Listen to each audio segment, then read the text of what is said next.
17 वर्षानंतर का होईना, पण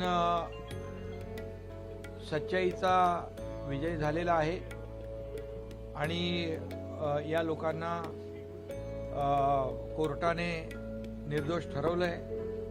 संशयावर केवळ आरोपी बनवता येणार नाही आणि सजाही देता येणार नाही असा कोर्टाने निकाल दिलाय. कोर्टाचं मी पुन्हा एकदा मनापासून स्वागत करतो. खऱ्या अर्थाने हे एक षडयंत्र होतं, एक कारस्थान होतं आणि एक साजिश होती आणि त्यामध्ये या लोकांना गोवलं गेलं.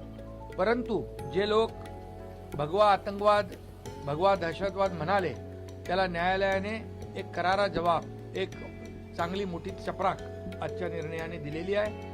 दूध का दूध पाणी का पाणी झालेलं आहे. सत्याचा विजय झालाय आणि मी म्हणेन की सत्य परेशान हो सकता है लेकिन सत्य पराजित नहीं हो सकता है.